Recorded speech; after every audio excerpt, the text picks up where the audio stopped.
Have you ever felt like your audio only podcast is only going to grow to a certain extent, and then you just have to give in and you have to start using video? Well, that is true in a lot of cases because I do this day in and day out, and I get to see with a lot of different client channels and shows what is working and what's not. One of the problems that comes with doing a podcast is that it's typically audio only. And if you are considering doing video, there's a big jump, a big gap in terms of skill, time, money, things that are required to actually make that vision come to life.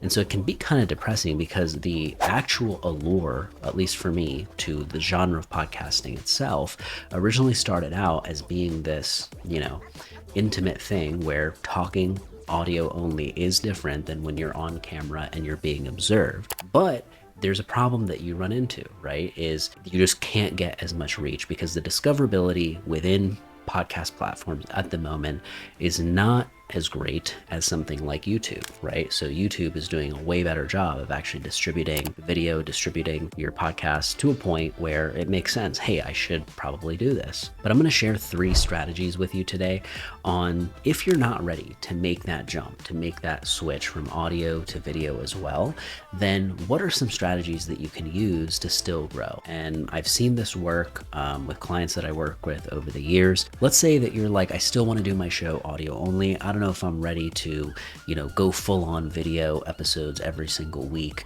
and be committed to that, right? I'm going to share 3 strategies with you that I think are realistic ways of kind of dabbling with taking your audio only show to the next level.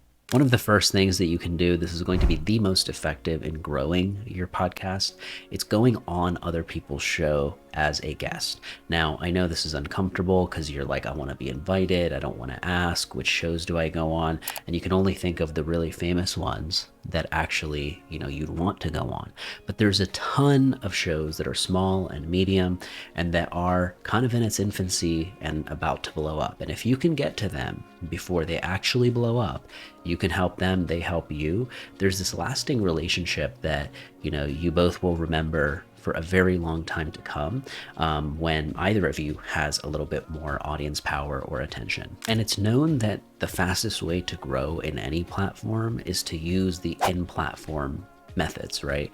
And so in podcasting, without having to make clips, without having to go do full-on video, if you go on other people's shows as a guest, that is one of the fastest ways that you can actually grow. And so you can maintain your audio only show by doing that, and maybe only doing video once in a while if the show that you're actually appearing on has video. The second method is something that a client of mine, they own a law firm and they are doing an audio only podcast, but they want to basically make YouTube videos out of this podcast. And so they're giving me the audio and I'm making the video from it, right? So when you're typically given something like that, stage 1 is like a waveform, right? Okay, just having some movement going. It doesn't really honestly work that well in 2024 and beyond, but it's still stage 1 of getting, something out there. But the level up after that is going to be using B-roll, right? Because you don't have any speaker A-roll that you can use, so you have to cover it up with a bunch of, stock footage typically, because you're not really given anything. This is where a lot of people feel a little bit discouraged because the stock footage selection out there, is pretty good, but it's not amazing, right? It can still feel a little bit stock. And so how do you make it a little bit more you? And one of the ways that I found on doing that is basically recording your own B-roll. So for this law firm specifically, everybody's super busy over there, but when they have clients over, when they're, the boardroom is really full and they're having a full-on conference in there, right? Okay, get some shots of you all doing that. Get some shots of you at your desk. Those things, even though it's simple and it might look a little bit amateurish, it goes a very, very long way in kind of humanizing your video and making it feel like, oh, this is not just stock, right? This is someone's video. So one of the things that I think is going to be huge in the next few months is as AI is making video very, very accessible. We've seen the breathtaking examples that it's been able to generate. As it becomes more usable for the public, one of the things you're going to notice is instead of trying to find that perfect piece of stock footage on Storyblocks, you're going to be able to think up, okay, what is the animation that I have in mind? What is the scene that I have in mind? And being able to get something that's pretty close to it, right? Animations are something that's really expensive when you hire animators to actually do it for you. And so the fact that you can use AI to get a few seconds that feels animated, right? It's scary, but in many ways, this is great news for people that are doing audio only shows, because you can add so much more flavor to your videos without relying on stock footage and without fully having to shoot all of your own. The third method that I wanted to share with you is going to be taking the video, okay? So taking the video with your phone while you're recording the episode, it's audio only. The third strategy is going to be you actually turning the camera on, whether it's on Zoom or whether it's using your phone, and taking the raw video to just, get comfortable, know it's there, know there's not the pressure of you actually having to release this, because a lot of what makes video feel crazy is the pressure that comes with it, right? But if you're like, hey, I can just throw this in the trash and delete it if I want to, and I can keep the audio, I mean, that's a little bit more freeing. And what it allows you to do is be in control of when and where that video gets shared. So you're not going to release the full video version. You might release 30 seconds where you or your guest sound and look really good, right? You feel really good about it. Those 30 seconds is going to make somebody go, hey, where can I find this podcast? Where can I listen to more of it? And this is something I've seen with my clients time and time again. It works, right? When you start putting these clips out, people eventually start asking where they can find the full show. And so in many cases with companies that I work with, they don't actually have a show. They were using that just as a style or vibe to shoot certain content, right? So it's kind of funny, but with the other people who are actually using it to promote back to their actual show, you now have something to go, hey, it's on Spotify and Apple. And it being on audio only platforms and you getting to kind of point people there makes it a little bit more special, right? You can repurpose some of that same stuff into a YouTube video if you want. So I think it feels like a real treat when you put out a 2-minute clip, you put out a 10-minute clip, and it's actually a video, because people aren't used to seeing that full version. Even if they're willing to go to YouTube and watch the full thing, it's not there for them to do so. This creates this kind of scarcity type feeling, which is like, oh man, you now force people to visualize what it's like when they're actually listening to you.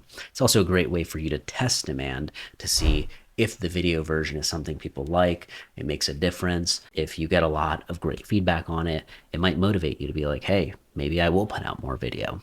But not being primarily video and being like, hey, this podcast is audio only, is going to be a big draw when you go out and you promote it using all of the different tools. And you also find that you sometimes have more freedom in promoting your show that way, because instead of trying to chop up the original show that you actually, recorded, what you're going to get a chance to do is take that concept that you thought about, you learned, and basically get a chance to reshoot it, to recreate it, and to point people back to this audio only show. So you doing an Instagram story of you talking about the episode that you just did, the episode that's out, it's on audio platforms, here's something cool that I learned, make somebody go, oh, cool, I can go check that out. So the third strategy does involve a little bit more video, right? Where you're actually shooting yourself speaking and there is some talking head aspects involved.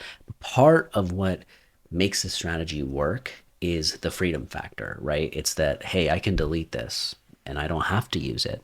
Nobody's waiting on me to publish a video from this. I can still tell people that, hey, the audio only show is on Spotify and Apple and on all the audio only platforms. So it maintains this special feeling. So anyways, I hope some of these strategies were useful, and the way that you can really put some of this together and organize it is going to be using my B-roll shot list template. It's built in Notion. It's totally free.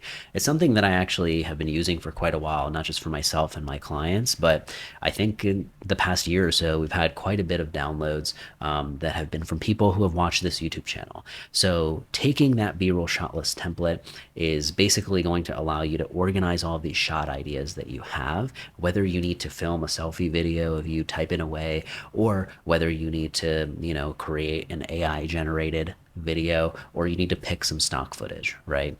This is incredibly helpful still if you are working with an editor. So my clients appreciate this because they get to see some of the shots that I'm maybe selecting or planning or thinking about, and then they also get to have their input on some of the B-roll that they like. This can be really useful, especially when you're working with stock footage and you're limited, right? Because some stock footage can feel cheesy and some of it can feel like, oh yeah, okay, we can use this one. So having an idea of how to organize a lot of your shots, especially if you're putting out like more than a 60-second clip, even if each shot is 3 to 7 seconds long, it's a decent amount of shots, right? So you need something to kind of help you organize and visualize what is this video going to look like. And then the benefit of this sheet and how I use it is it kind of builds out a B-roll shot list library, right? Where it's like all this B-roll gets dumped. There's a place to retrieve it, right? And there's a way that you've described it before, like Misbah typing on laptop, Misbah typing on phone, Misbah scrolling on phone, Misbah board on phone. There's so many things that in the future that shot might come in handy. Most often how this is created is on the go. So you need a place that's kind of, where am I going to put this idea when I have it? And that's what the B-roll shot list template is for.